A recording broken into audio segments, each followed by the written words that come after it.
માણતા હોઈએ છીએ। આજે આપણી સરકારો આપણા હક અને અધિકારીથી આપણને વંચિત કરવા માટે અનેક જાતના ગતકડાઓ કરીને આપણા હક અને અધિકાર માટે આપણે જાગૃત ન બનીએ એના માટેના અનેક પ્રયત્નો કરે છે।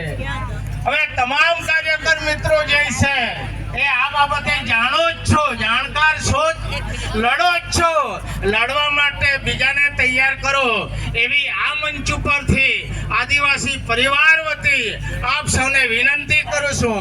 પરંતુ ધર્મની બાબતમાં 2-5 રૂપિયાની શાકભાજી લેવા માટે જ્યારે આપણી પત્નીઓ, આપણી બહેનો અને માતાઓ જાય છે, ફેરવીને એ લોકો લે છે કે નહીં, ધર્મની વાતો સાંભળી લઈએ છીએ તો એવી વાતોમાં આપણે ન આવીએ અને રાજકારણની વાત કરીએ તો ભાજપ, કોંગ્રેસ, આપ અને બાપ। હવે જ્યાં સુધી આપણા આદિવાસીના હિતોને લઈને જે પાર્ટી કામ નહીં કરે એનો આપણે બહિષ્કાર ન કરીએ ત્યાં સુધી આપણો કોઈ ભલીવાર થવાનો નથી। લખવું હોય તો લખી રાખજો।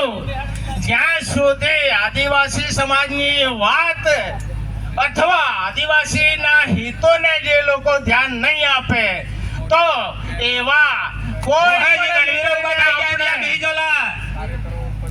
પાછળ ગણવીરો બેજો, અમારી સૂચનાનું પાલન કરો। તો તમારે મેં ફક્ત એટલું કહી દીધું કે તમે પાછળ જઈને બેહો। મહેમાનો નજીક થાય તે વખતે ડિસ્ટર્બ થાય કરે ભાઈ વગાડવાની સૂચના નહીં આજે જોહાર। તો તમામ મિત્રોને ફરી એકવાર વચ્ચે જે રીતે થોડુંક આ ડિસ્ટર્બ થાય છે, આદિવાસી એને જ કહેવાય કે જેની પાસે વ્યવસ્થા નથી। એટલે ભલે ઉભેલા છો, ઊભા રહો, પણ જે વાત આ મંચ ઉપરથી રજૂ કરવામાં આવે છે એને ધ્યાનથી સાંભળો। બગલાની જેમ ચાંચ ભલે બીજી દિશામાં રાખો, ધ્યાન અહીંથી તમને જે કંઈ કહેવામાં આવે છે ત્યાં રાખો। આ અવ્યવસ્થા આપણી હોવી જ જોઈએ, આજ આપણી ઓળખ છે।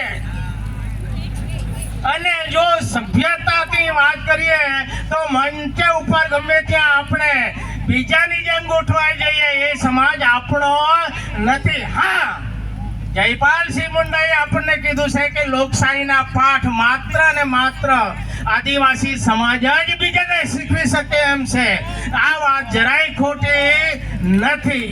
કોંગ્રેસમાં હોય, ભાજપમાં હોય, આપમાં હોય અને છેલ્લી વારની પાર્ટી ગણીએ તો બાપમાં હો, પણ જ્યાં સુધી આદિવાસીના હક